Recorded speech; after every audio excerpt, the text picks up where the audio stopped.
राम राम राम हरे हरे। श्री गुरु ब्रह्मानंद सुदानंद निताय गौर हरि बोल। श्री गुरु ब्रह्मानंद सुदानंद निताय गौर हरि बोल। श्री गुरु ब्रह्मानंद सुदानंद निताय गौर हरि बोल। नारायणं नमस्कृत्य नरं चैव नरोत्तमं देवीं सरस्वतीं व्यासं ततो जयो मुदीरयेत्। भक्तगोष्ठी संगे चैतन्य जय जय, শুনিলে চৈতন্য কথা ভক্তি লভ্য হয়।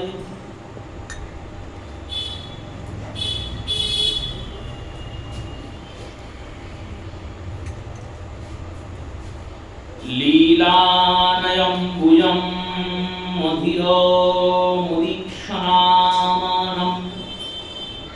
নরমাণি বেণু বিবরেষু নিবেশয়ন্তম দোলায়মানং নয়নং নয়নভিরামং দেবং কদানু দ্বৈতং বাতিলোক করিষ্যে। আনন্দ কন্দ সচ্চিদানন্দ অখিল গুণনায়ক অনন্ত কোটি ব্রহ্মাণ্ড নায়ক শ্রী গোবিন্দের অনন্য রূপ অভিলাষিত গ্রন্থ শ্রী শ্রী বিল্বমঙ্গল ঠাকুর বিরচিত কৃষ্ণ করণামৃত নামক যে অপরূপ গ্রন্থ রস আস্বাদনের অনুকম্পা যুগল অনুগ্রহে আমরা পেয়েছি, তার সূচনা করেছি। শ্লোকে লীলাস্বরূপ বিল্বমঙ্গল বর্ণনা করছেন। আমি কবে সেই লীলান অম্বুজ রসচাঞ্চল্যে অধীর, ঊর্ধ্ব দৃষ্টিপাতকারী বেণু নাদ নর্ম সংকেত প্রকাশশীল, দোলায়িত নয়ন নয়নাভিরাম প্রিয়তম দেবতাকে দেখতে পাব, তিনি কবে আমায় দেখবেন। ভগবানের রূপমাধুর্যের বিশেষণের প্রয়োগের যেন কোনো স্ফূর্তির অন্ত নাই। শ্রী রূপ গোস্বামী পাদ নর শরীরের মধ্যে 40টি গুণকে প্রদর্শন করেছেন। নর শরীরের থেকে ঊর্ধ্বে দেবতারা বিরাজিত, দেবতাদের শরীরে আরো 10টি গুণ বৃদ্ধি হয়, 50টি গুণ দেবতাদের শরীরে বিদ্যমান। আর তার ঊর্ধ্বে ব্রহ্মা ও মহেশ্বর, এই দুইজনের মধ্যে অধিক 5টি গুণের প্রকাশ পরিদর্শিত হয়। ভগবান শ্রী বিষ্ণু শ্রীহরির মধ্যে আরো 5টি গুণ, 40 10 50 5 55 আর 5 60। এই 60টি গুণ ভগবান শ্রীহরি নারায়ণের মধ্যে পরিদর্শিত হয়। কিন্তু ওই ব্রজের ব্রজেন্দ্র নন্দনের মধ্যে আরো 4টি গুণ অধিক আছে। এই 4টি গুণই ওনাকে সমস্ত দেবতার থেকে পৃথক করে। ইনি কর্তুম অকর্তুম অন্যথা কর্তুম সর্বসমর্থমান, ইনি পরমবিভু পরমাত্মা। কিন্তু পরমবিভু পরমাত্মা হওয়া সত্ত্বেও ইনি ভক্তের প্রেম বন্ধনে আবদ্ধ হয়ে সামান্য ননি পাওয়ার জন্য, ননি ভক্ষণের জন্য চুরি পর্যন্ত করতে দ্বিধা করেন না। এই যে প্রেম বৈচিত্রতা, প্রেমের দ্বারা তাকে আকর্ষণ করা যায়। কারণ ভগবান আকর্ষণ করার মতো জীবের কাছে কিছুই নেই। ভগবান যে আমার দিকে তাকাবেন, কেন তাকাবেন? বিচার করলে, চিন্তন করলে বোঝা যায়। আমরা কারোর দিকে তাকাবো, কেন তাকাবো? আমাদের দৃষ্টি মায়িক দৃষ্টি।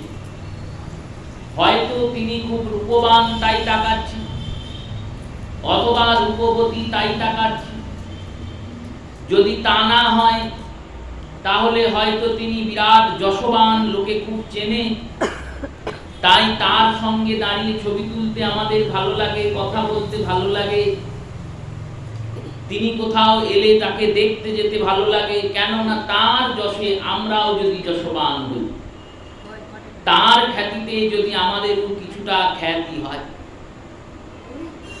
না হলে তিনি হয়তো খুব ধনী, প্রচুর টাকার মালিক, সেই ধনী যদি আমার মিত্র হয়, বন্ধু হয়, পরিচিত হয়, তাহলে তার সঙ্গে সঙ্গচর্য করে, তার সহিতে সহচর্য করে হয়তো আমিও সমাজে কিছুটা প্রতিপত্তি লাভ করব, বা বিপদাপদে তিনি ধনাদির দ্বারা আমাকে সহায়তা করবেন।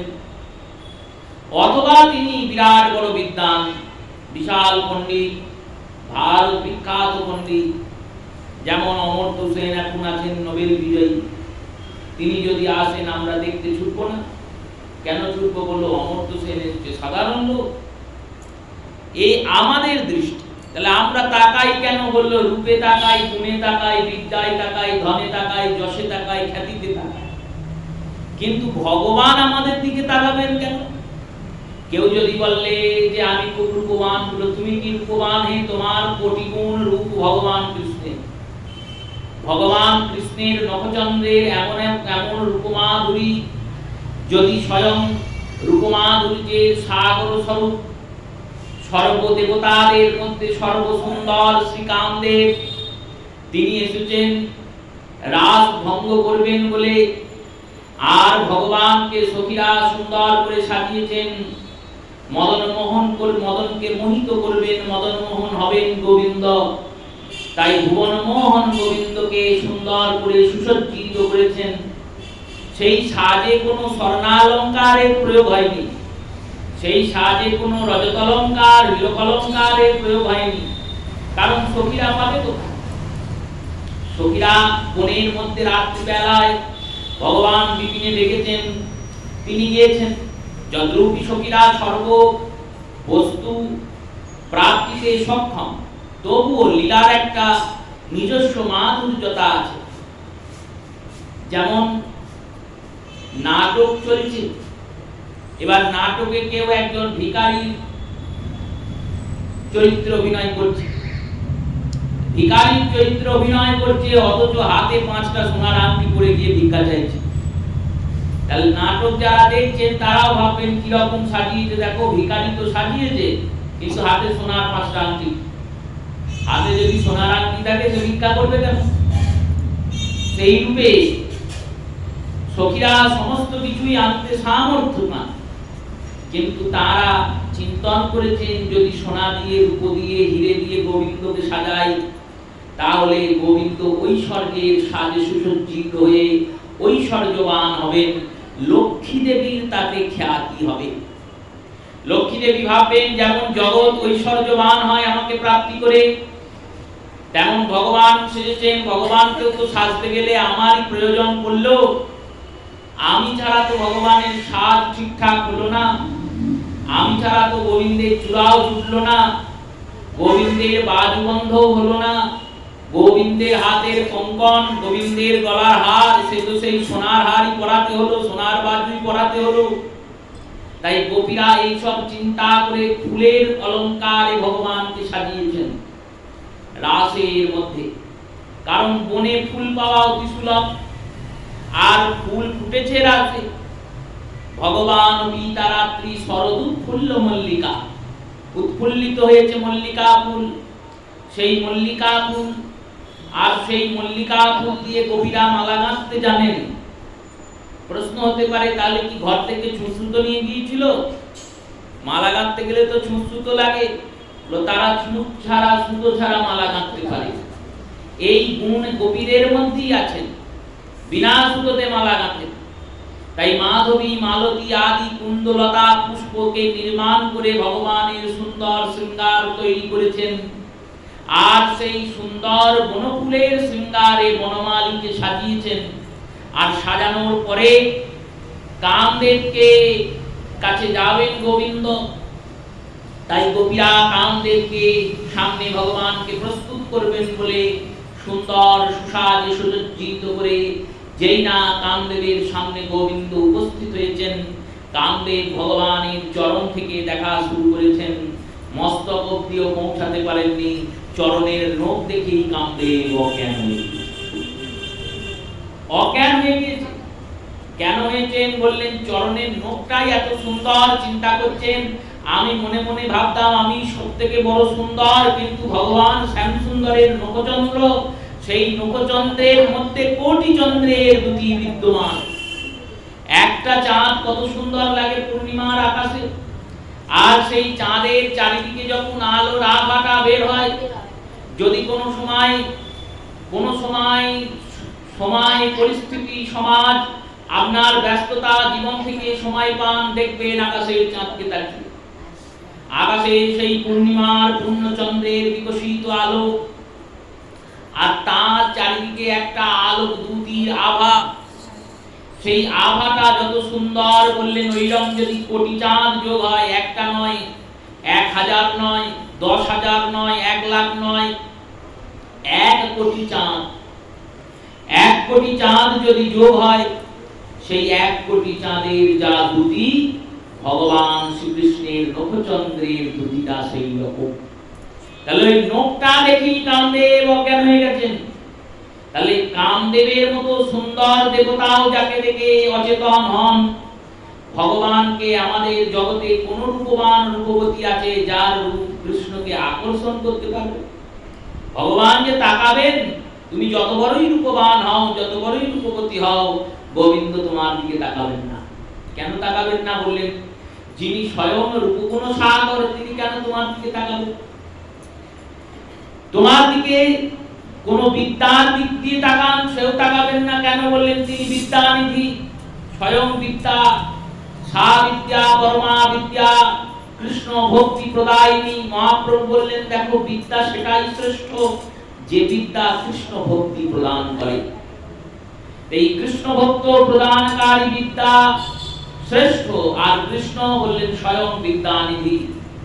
এই বিদ্যানিধি ভগবান, তিনি কেন কোন বিদ্যানের দিকে তাকাবেন? তাকাবেন না। তাহলে যদি আমি ধনবান হই, বললো কত ধন আছে তোমার কাছে? স্বয়ং ধনবান যে হয়েছেন সেই মা লক্ষ্মী স্বয়ং গোবিন্দের চরণের দাসী হয়ে পড়ে আছেন। তা সত্ত্বেও ভগবান লক্ষ্মীর দিকে ফিরে চান না। কেন বললেন? লক্ষ্মীকে বলেন, তুমি যে এই ধন দান করো, এই ধন দানে জীবের মধ্যে অনর্থ এসে জড়ো হয়। যখন অর্থের সৎপ্রয়োগ হয়, তখন ভগবান তাই সেই দিকে কৃপা করেন। তাই ধনের দ্বারা ভগবানকে আকর্ষণ করা যাবে না, বিদ্যা দ্বারা নয়, রূপ দ্বারা নয়, গুণ দ্বারা নয়, কুল দ্বারা নয়, কোনো কিছুতেই ভগবানকে আকর্ষণ করা যাবে না। ভগবান আমার দিকে ফিরে তাকাবেন না। তাহলে আমাদের কাছে কি এমন আছে যে আমরা গোবিন্দের দিকে চাইবো, গোবিন্দ আমাদের দিকে ফিরে চাইবেন? আমাদের কাছে একটা সুন্দর মন আছে, সেই মনটা দিয়ে যদি আমরা ডাকতে পারি, কারণ মনের মধ্যে একটা ভাব উৎপন্ন হয়, ভাবটার নাম হলো প্রেম, প্রীতি। এই প্রীতি নামক যে ভাব, এই প্রেম নামক যে ভাব, এই অনুরাগ নামক যে ভাব, এই প্রেম ভরে যদি ভগবানকে ডাকা যায়, ওই প্রেমটুকু পাওয়ার জন্য ভগবান ওই গোলকের ঐশ্বর্য ছেড়ে ভুলকের সমস্ত ত্যাগ করে লীলা ক্রম সব ভুলে গিয়ে ভক্তের হৃদয়ে এসে বসে পড়ে। প্রেমের এতটা ক্ষমতা, এই প্রেম এত কিছু দিতে পারে। তাই মহাপ্রভু বলেছেন, ভজন মধ্যে শ্রেষ্ঠ হয় নববিধা ভক্তি, কৃষ্ণ প্রেম কৃষ্ণ দিতে পারে মহাশক্তি। তার মধ্যে শ্রেষ্ঠ যেন নাম সংকীর্তন, নিরপরাধ নাম লও, পাবে কৃষ্ণ প্রেম ধন। এই প্রেমটা আছে বলে গোবিন্দ আমাদের দিকে তাকান, আর এটাই ওনার মহত্তা, এটাই ওনার সর্বশ্রেষ্ঠতা। যিনি অতুল ঐশ্বর্যের মালিক, যার তাকানোর দরকার নেই, তবুও তিনি প্রেম ভরে ডাকছে বলে ছুটে যাচ্ছে। সবরই প্রতিদিন রামচন্দ্রের জন্য ফল তোলেন। গুরুদেব বলেছেন আসবেন রাম। রামচন্দ্র উঠে পৌঁছে গেছেন সাধু বাক্য রক্ষা করার জন্য। আর সাধুবাক্য রক্ষা করার জন্য পৌঁছে যাবার পর যখন শবরী মাতা ফলগুলো দিয়েছেন, শ্রীরামচন্দ্র দেখছেন ফলগুলির মধ্যে অধিকাংশ ফল সেগুলিতে দাঁতের দাগ। লক্ষ্মণ ভাবছেন এই কি রকম ব্যাপার হলো, একটু ফল দিয়েছে আমাদের।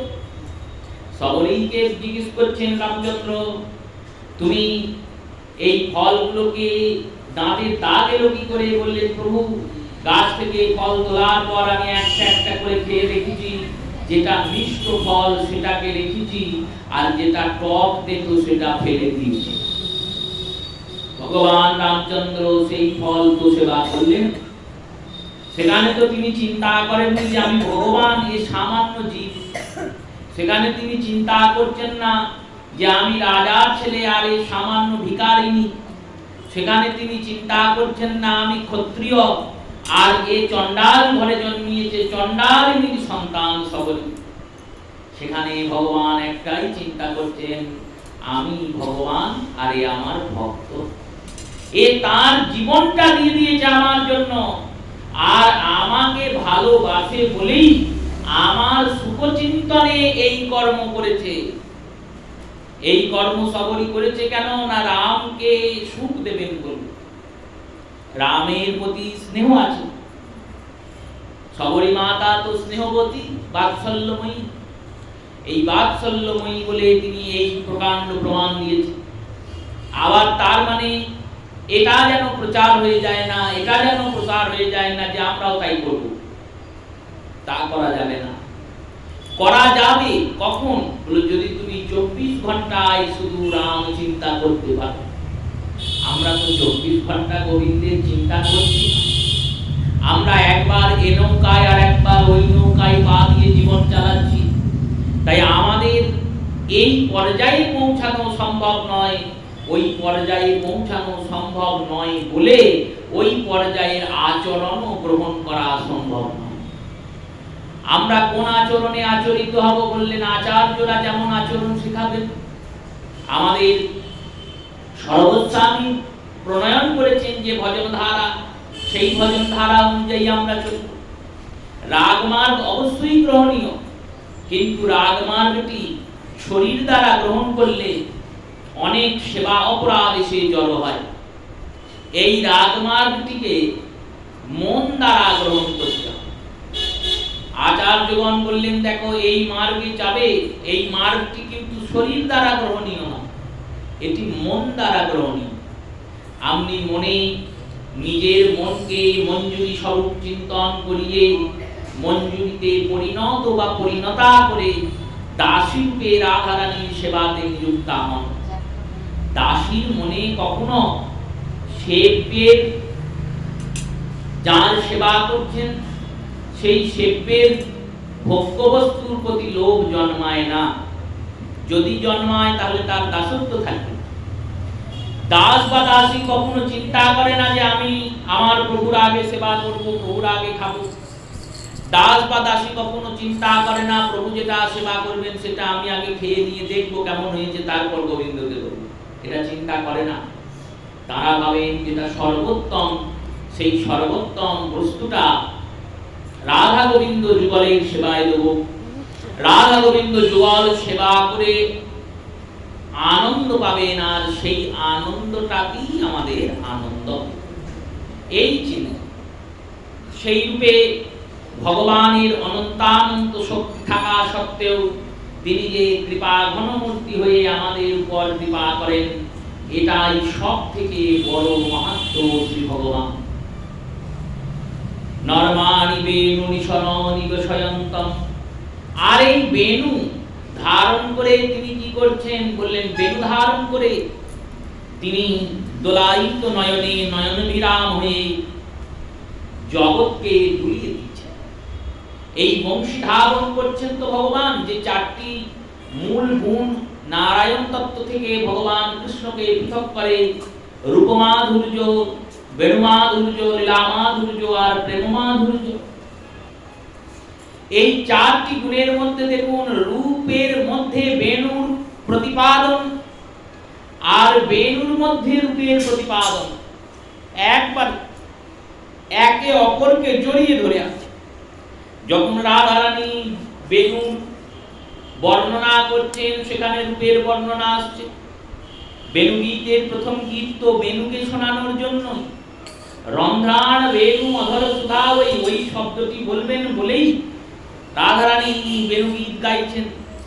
কিন্তু এই বেণু গীত গাওয়ার আগে গোবিন্দের রূপের বর্ণনা করে দিচ্ছেন। বরহা পীরং নটবর বহুম বরণয় করণিকারম। এই রূপ বলতে গেলেই বাঁশি, আর বাঁশি ধরতে গেলেই রূপ। সেই রূপে শ্রী কবি লীলাসুখ বিল্লমঙ্গল তিনিও বলছেন, ওই শ্যাম সুন্দর, ওই বৃন্দাবন চন্দ্র কবে বাঁশি বাজাতে বাজাতে যাবেন, আর যাওয়ার পথে আমাকে দেখবেন আর আমিও তাকে দেখব। এই হলো ভজন। আমি তাকে দেখব, শুধু এটা হলে হবে না, তিনিও আমাকে দেখবেন। তবে তো আমার ভজনটা স্বীকৃত হবে, তবে তো আমার ভজনটা পুষ্ট হবে। আমি তো গোবিন্দের ভক্তি করেই যাচ্ছি, ভজনা করেই যাচ্ছি, কিন্তু কবে তিনি আমার দিকে তাকাবেন? বললেন কবে তাকাবেন জানো? কবে না, যেদিন তুমি তার হবে। যেদিন তুমি তার হবে, আকুল প্রাণে তাকে ডাকতে পারবে, সেদিন তিনি তোমার হবে, তার আগে তো হবে না। বিল্লমঙ্গল যেমন ভজন করছেন, এই ভজন ধারাতেই অনেকানেক ভক্তের পরিচয় আমরা পাই। তার মধ্যে কত ভক্ত দেখি। মাধব দাস জগন্নাথের ভক্ত, জগন্নাথের সখা। সেই সখা বৃদ্ধ হয়েছেন, অসুস্থ হয়েছে, অসুস্থ হয়ে উঠতে পারছেন না। ডাক্তার বলতে যে ডাকবেন, সে ডাকার কোনো চিন্তা নাই, ভাবনা নাই। আমরা বিষয়ী জীব, আমরা চিন্তা করি বুড়ো হয়ে যাব, কে দেবে, কে খেতে দেবে, কে দেখবে, কি রোগ হলে কোথায় যাব, কোথায় কি জোগাড় হবে, কি করে কি চলবে, কত রকমের চিন্তা আমাদের। কিন্তু ভগবানের যারা হয়েছেন, তারা নিজের চিন্তাটা সবার আগে পরিত্যাগ করেছেন। সন্ন্যাস নিতে গেলে যেমন নিজের পিণ্ডদান আগে করতে হয়, তবে সন্ন্যাস নেওয়া যায়, তেমনি ভগবত সেবায় যদি নিজেকে নিয়োজিত করতে হয়, একবারে সর্বস্ব ছাড়তে হয়, সবার আগে নিজের চিন্তাটাকে গোবিন্দের চরণে ত্যাগ করতে হয়। কারণ গোবিন্দের জন্য আমি ত্যাগ নিয়েছি, এবার গোবিন্দ যা করার করবেন। মাধব দাস শুয়ে আছেন, কেউ নেই জল দেওয়ার, কাকে ডাকবেন? কেউ তো থাকেও না, কোন শিষ্যও করেননি। কিন্তু একজন আছেন, বলে কে না, যার সঙ্গে কাঁঠাল চুরি করতে গিয়েছিলেন। ইনি তো সিদ্ধ ভক্ত, সিদ্ধদের সিদ্ধত্বটাই তো এখানে। সিদ্ধ শব্দের অর্থ কি? বলেন যার ভজন করছি তাকে পেয়ে গেছেন যিনি, তিনি হলেন সিদ্ধ। তাকে পেয়ে গেছেন, তার সঙ্গেই দিন রাত লীলা করে চলছে। সেই লীলা আমাদের বোধগম্য হবে না, আমরা বুঝতে পারবো না, আমাদের মাথায় ঢুকবে না, কারণ তিনি সেই জগতে আছেন। আবার তিনিও আমাদের কথাই কিছু মনে করেন না। আমরা যখন তাদেরকে দর্শন করি, বলি পাগল হয়ে গেছে, দেখো বিড়বিড় করছে, কি বলছে, তারাও কিন্তু মনে করেন না। কেন বললেন? তাদের তো এই জগতের সঙ্গে কোনো চিন্তাই নেই। সিদ্ধ বংশীবদন বাবা নবদ্বীপে তিনি নিতাই আর গৌরকে প্রাণ করে গালাগালি দিচ্ছেন, বিশেষ করে নিতাইকে বাবা মাতলে গালাগালি দিচ্ছেন, বলছেন দেখ তুই নবদ্বীপটা কি শেষ করে দিলি, নবদ্বীপটা কি শেষ করে দিলি। রাই ব্রাহ্মণ, নবদ্বীপে সবাই গোবিন্দ ভোগ আতপ সেবা করতো, তুই বেটা এসে উষ্ণ চাল খাওয়া ধরালি। আমাদের নবদ্বীপের কত ভজন ছিল, সব ভজন সাধন লোপাট হয়ে গেল। আর তোর কোনো নিয়ম নাই, কানুন নাই। নিতাই তো নিয়ম মানেন না। নিতাই প্রেম দান করতে যদি নিয়ম মানেন, তাহলে কি প্রেম কেউ পাবে?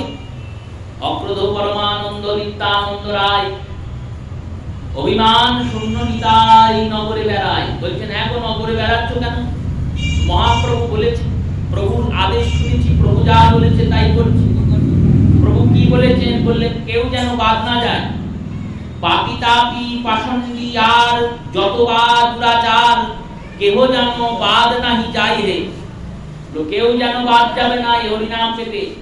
তাই তুমি পারবে, সবাই তো পুণ্যাত্মার কাছে যাবে, সবাই তো ভালো লোকে উদ্ধার করার জন্য বসে থাকবে, সবাই তো ভালো জনার সঙ্গ করার জন্য থাকে, কিন্তু পতিত পাবন ছাড়া পতিতের সঙ্গ কে করবে? একমাত্র পতিত পাবন নিতাই তো পারবেন পতিতদের উদ্ধার করতে। কারণ পতিতদের উদ্ধার করতে গেলে যে পতিতের সঙ্গে পতিতকে টেনে টেনে তুলতে হবে।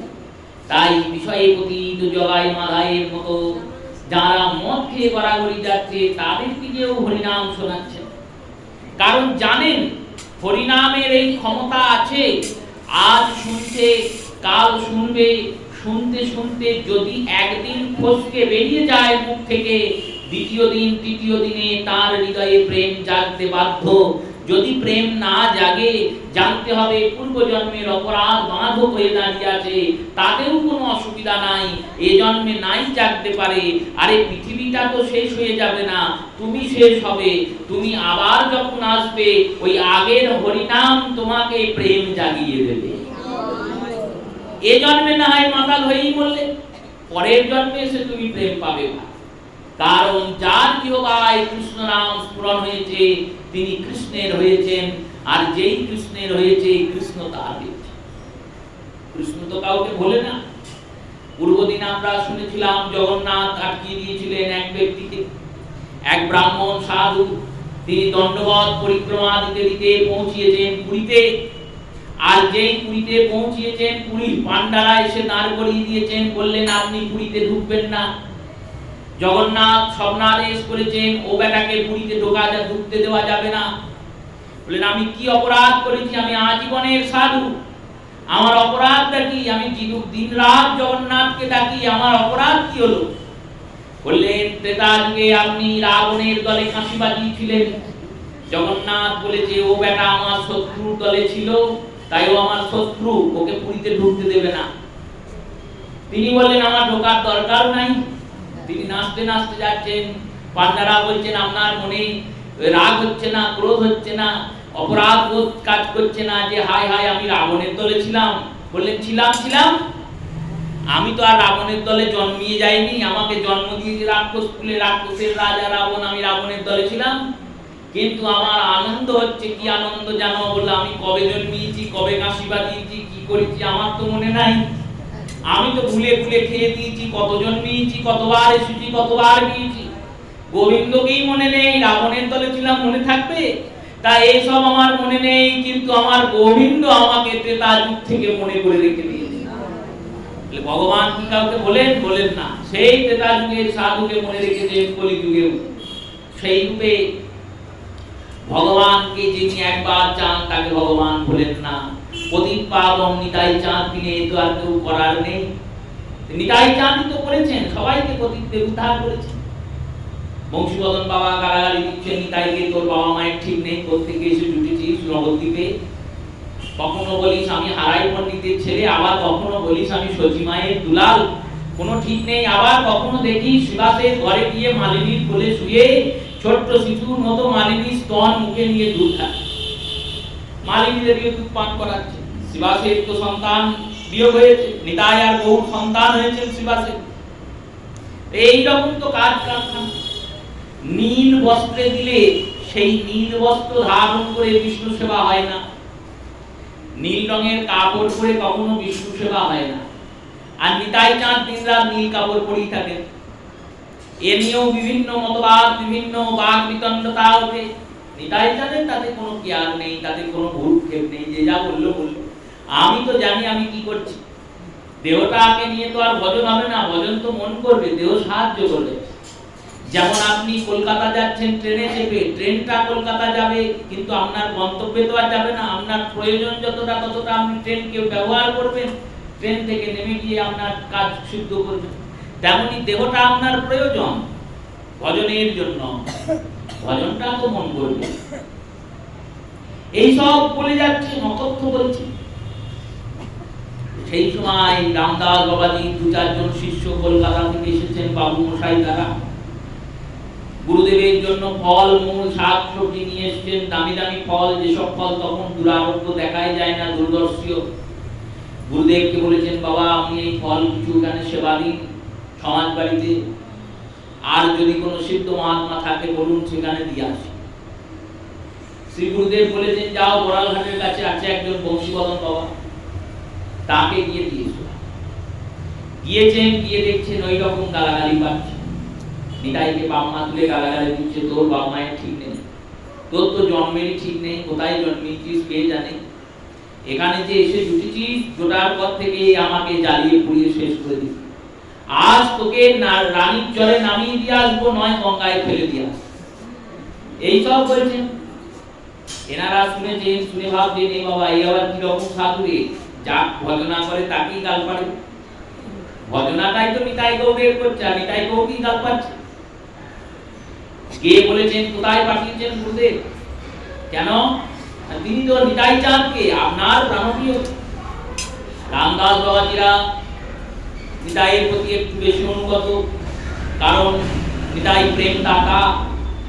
তাই আপনার নিতাই, আপনার প্রাণপ্রিয় প্রাণের ধন নিত্যানন্দ প্রভুকে, নিতাই তো বলা যাবে না, নিত্যানন্দ প্রভু, এই নিত্যানন্দ প্রভুকে বিভিন্ন কটূক্তি করছেন, অসৎ অশ্লীল গালাগালি করছেন, ওখানে পাঠিয়েছেন আমাদের। ও বাবাজিটা তো পাগল হয়ে গেছে। রামদাস বাবাজি বললেন, তোমরা কি বুঝতে পারেছো যে পাগল হয়ে গেছে? হ্যাঁ হ্যাঁ পাগল হয়ে গেছে। বললো, হ্যাঁ হতেও পারে, কিন্তু তোমাদের যে পাগলের কথা বলছো সেই পাগল হয়নি, উনি নিতাই গৌড়ের প্রেমে পাগল হয়ে গেছে। তোমাদের সে বোঝার ক্ষমতা নেই, চলো আমার সঙ্গে। গুরুদেব এসেছেন শিষ্যদের নিয়ে, বললেন এখানে দাঁড়িয়ে থাকো, বেশি বিরক্ত করবে না, আমি আর উনি কথা বলবো, আমাদের কথার মধ্যে কোনো ব্যবধান সৃষ্টি করবে না, কোনো কিছু বলবে না, শুধুমাত্র শুনবে উনি কি বলছেন। যদি মন প্রাণ শান্ত করে বিশ্বাস করে শুনতে পারো, তাহলে বুঝবে ভজন কি আর ভজনের ফল কি। গেলেন রামদাস বাবা, দণ্ডবাদ করলেন বংশীবদন বাবাকে। বংশীবদন বাবা বলছে, এই তো ভাই তুমি এসছো? বললেন, হ্যাঁ। এই দেখো না, আজকে তোমার নিতাই, আমার নয়, তোমার নিতাই, তোমার নিতাই আজকে আমাকে গাছ থেকে ফেলে দিয়েছে। তাই সকাল থেকে ওকে খুব তারে বকছি, কি করব।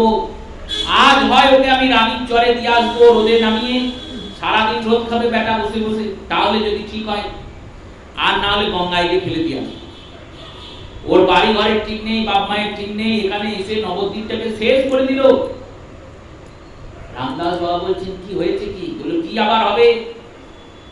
গতকাল কি করেছে জানো? বললো, কি করেছে? গতকাল আমাদের এই আশ্রমের পাশে এক গৃহস্থ বাড়িতে অন্নপ্রাশন ছিল, আর অন্নপ্রাশন ছিল বলে আমাদের এখানে এসেছিল, পুজো টুজো দিয়ে গেছে, শীতেও দিয়ে গেছে, নেমন্তন্নও দিয়ে গেছে। বাবা যেন, আমি তো বলি যে আমি কোথাও পাই না, আমি মাধুকরি করে যে চালটা পাই সেই চালটা নিয়ে যাই, গঙ্গায় ফেলে দিই, ভিজিয়ে কিছুক্ষণ বসে হরিনাম করি, হরিনামের পরে ওই চাল ভিজে যায়, যা হয় ওই ভিজে চাল খেয়ে নিয়েই দিন যাপন করি। এইরকম ভজন তো না দিন, এই ভজন আমি বলে দিয়েছি পাই না।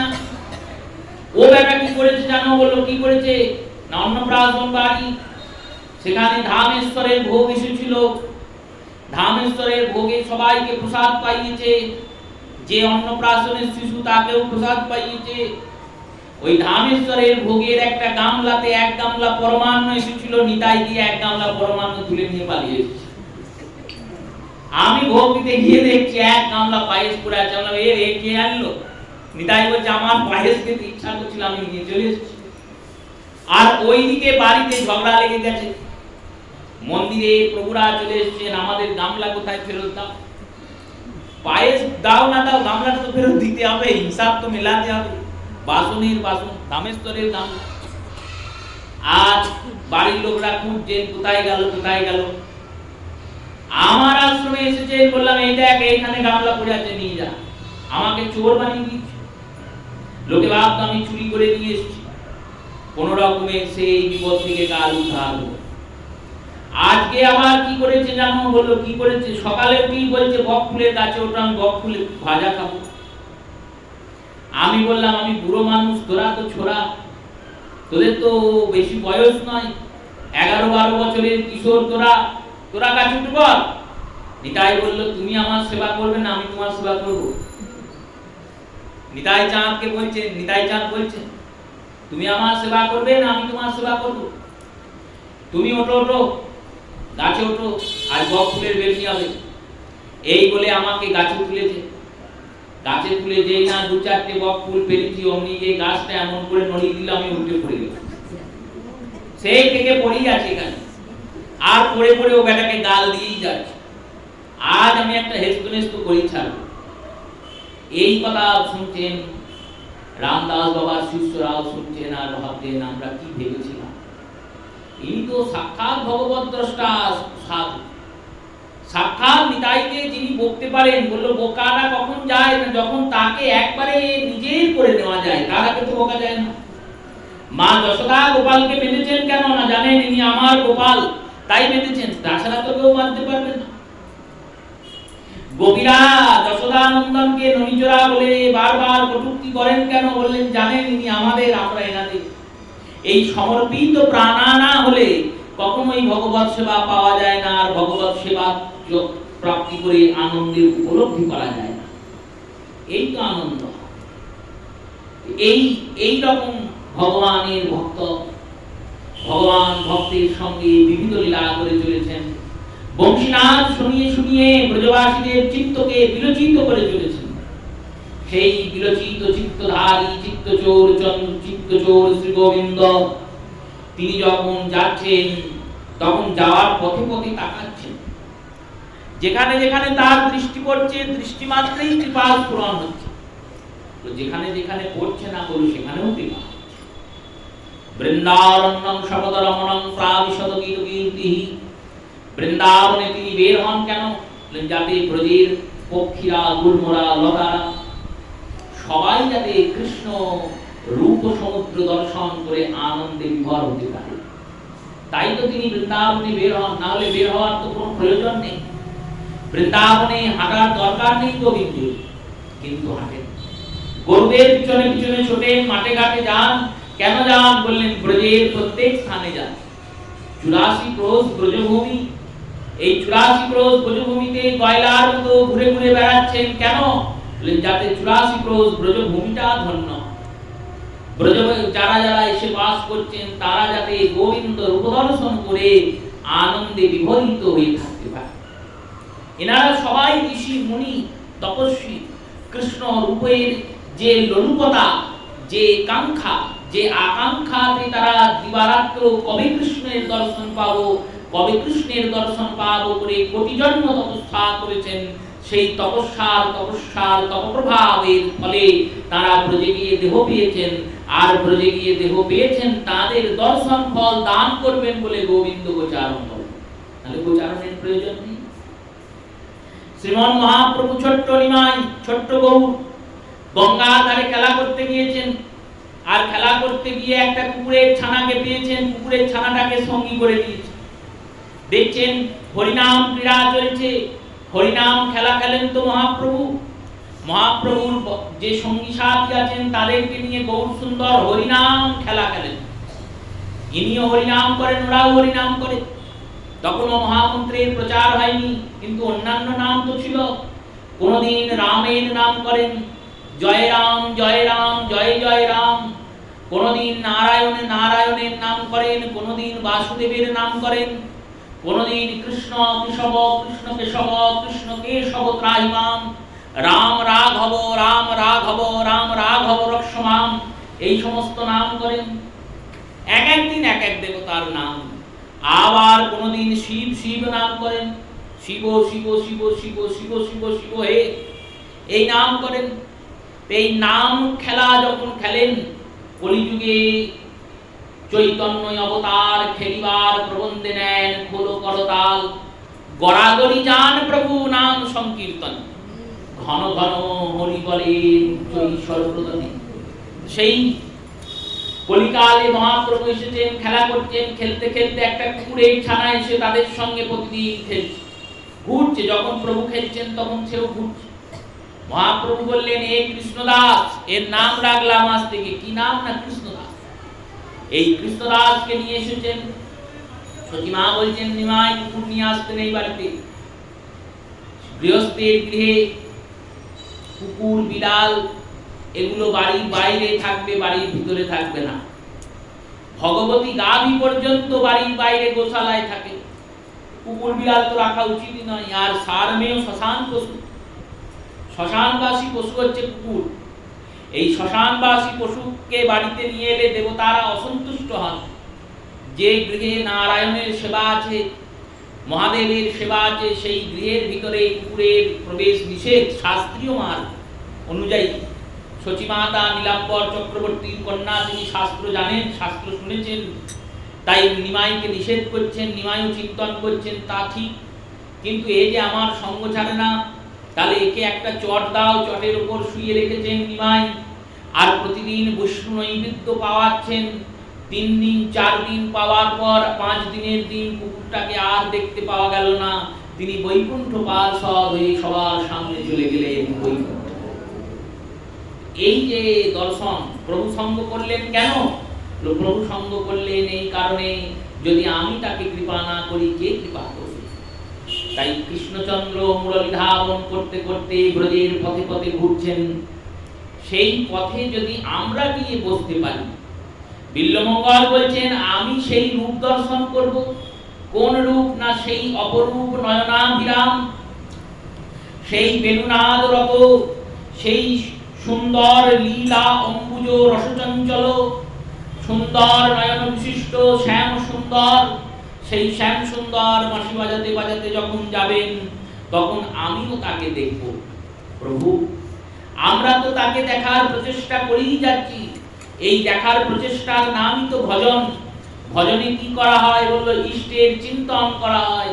কৃষ্ণের রূপচিন্তন করার নাম ভজন, যুগলের রূপচিন্তন করার নাম ভজন। এই চিন্তনের চেষ্টা করেই যাচ্ছি। এই চেষ্টা করতে করতে একদিন এমন আসবে, যেদিন গোবিন্দ তোমাকে দেখবেন।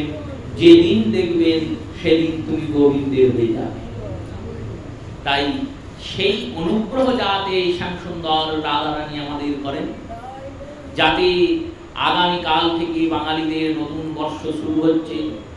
এই বছরটা যেমন আমরা হরিকথা দিয়ে সুন্দর আস্বাদনে, শ্রবণে, কীর্তনে, মননে, চিন্তনে, কৃষ্ণ ভজনের দ্বারা যার যেটুকু হয়েছে সেইটুকু করে গৌর গোবিন্দের চরণে যেমন করে থাকলাম, আগামী বছরে যেন উত্তরোত্তর নাম বেশি করে করতে পারি, ভজন বেশি করে করতে পারি, কৃষ্ণ কথা বেশি করে শুনতে পারি, বলতে পারি, কৃষ্ণ চিন্তন বেশি করে করতে পারি। এই অভিলাষ যুগলের চরণে জানিয়ে প্রত্যেকের নতুন বছর ভালো কাটুক। নববর্ষের শুভেচ্ছা, প্রীতি শুভেচ্ছা জানিয়ে গোবিন্দ রাধারানী গোবিন্দের চরণে প্রণাম পূর্বক অত্যকাল হরিকথা অবসর দিলাম। শ্রী গুরু প্রেমানন্দে সীতানাথ গৌর হরি বল।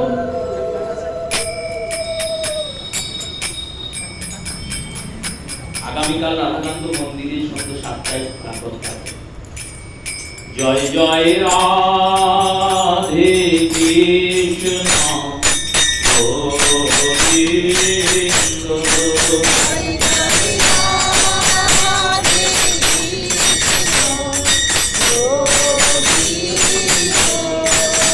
গোবিন্দ, রাধে গোবিন্দ,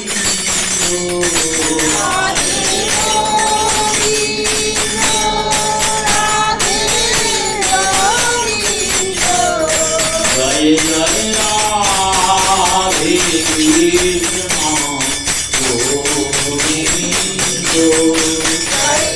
গোবিন্দ,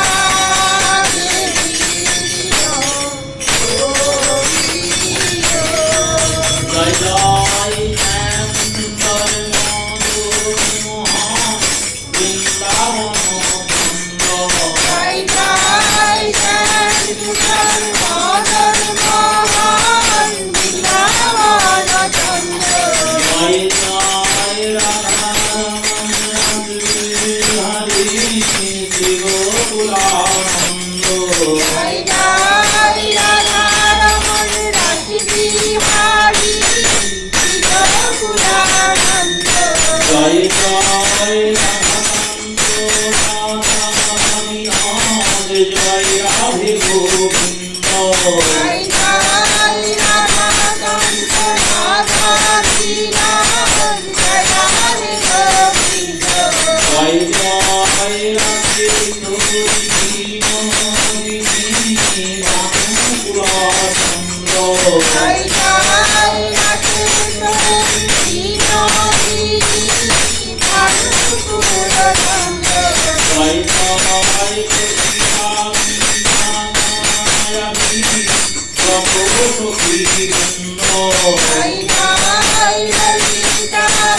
Radhe